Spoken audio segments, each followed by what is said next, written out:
गुलाम सुंदरी को निकाह के लिए घर से लेने जाता है तो उसे कहता है, सुंदरी मुझे बहुत डर लग रहा है क्योंकि पहली बार मैं अपने यार जैसे बादशाह को धोखा दे रहा हूँ। जिस पर सुंदरी तुरंत उसे समझाती और कहती है, निकाह के बाद हम दोनों हमेशा के लिए यहाँ से दूर चले जाएंगे। ये सुनकर गुलाम कहता है, तुम सही कह रही हो, तुम कोई चीज थोड़ी हो कि मैं बादशाह को दे दूंगा, तुम तो मेरी मोहब्बत हो। जिसके बाद गुलाम तुरंत सुंदरी को लेकर दाजी के घर पर आ जाता है। वहां पहुंचकर वो दाजी से कहता है, दाजी आपने अच्छा नहीं किया सुंदरी को अपने घर में बुलाकर, क्योंकि बादशाह भी उसी लड़की से मोहब्बत करता है। ये सुनते ही दाजी के होश उड़ जाते हैं, क्योंकि उन्हें क्या पता था कि उन्होंने अपने ही पैरों पर खुद कुल्हाड़ी मार ली है।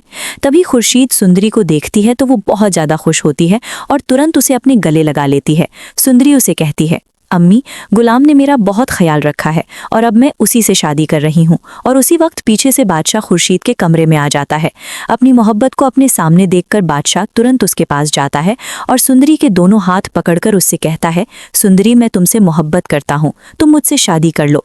लेकिन सुंदरी तुरंत अपने हाथ छुड़वाते हुए कहती है, सुंदरी सिर्फ गुलाम से मोहब्बत करती है और मैं उसी से ही शादी करूंगी। ये सुनते ही बादशाह बहुत ज्यादा गुस्से में पागल हो जाता है और फौरन वहां से जाकर गुलाम का गिरेबान पकड़ लेता है। बादशाह गुलाम की खूब पिटाई लगाता है और उससे कहता है, तुम्हारी जुर्रत भी कैसे हुई मेरी मोहब्बत को मुझसे दूर रखने की। तभी पीछे से दाजी और साहिब जान भी आ जाते हैं और ये देखकर बहुत हैरान रह जाते हैं।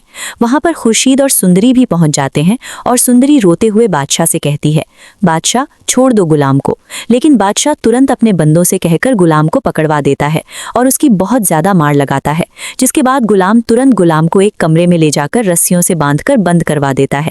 तभी गुरबान को पता चलता है कि बादशाह ने उसकी बेटी मुरवर्क से शादी करने से साफ इनकार कर दिया है।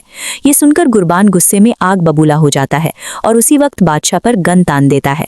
जिसके बाद गुरबान कहता है, बादशाह मेरी बेटी से शादी करो, नहीं तो मैं तुरंत तुम्हारी जान ले लूंगा। लेकिन बादशाह शादी करने से साफ इनकार कर देता है। जिसके बाद गुरबान गुस्से में आकर उसी वक्त बादशाह पर गोली चला देता है। ये देखकर जहानदार फौरन बादशाह के पास आते हैं और उसे उठाकर तुरंत हॉस्पिटल लेकर जाते हैं। हॉस्पिटल में डॉक्टर दाजी को बताते हैं, इनका खून बहुत बह गया है और हमें तुरंत ब्लड की जरूरत है। लेकिन जब खून कहीं पर भी नहीं मिलता तो दूसरी तरफ गुलाम बादशाह के गुंडों की पिटाई लगाकर खुद को रस्सियों से छुड़वा लेता है और सीधा हॉस्पिटल पहुंच जाता है। जिसके बाद गुलाम तुरंत अपना खून देकर बादशाह की जान बचा लेता है। जिसके बाद बादशाह को जैसे ही होश आता है तो गुलाम तुरंत उससे माफी मांगता है।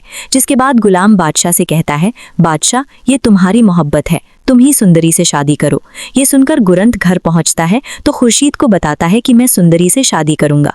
तभी तुरंत मौलवी साहब को बुलाया जाता है और जैसे ही मौलवी साहब बादशाह और सुंदरी का निकाह शुरू करते हैं तो तभी सुंदरी को अचानक बहुत तेज चक्कर आते हैं और वो वहीं जमीन पर गिरकर बेहोश हो जाती है।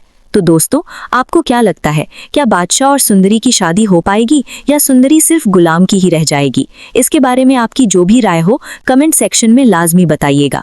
वीडियो पसंद आए तो वीडियो को लाइक, शेयर, सब्सक्राइब कर दीजिएगा। और ये हमारी प्रेडिक्शन है जो गलत भी हो सकती है।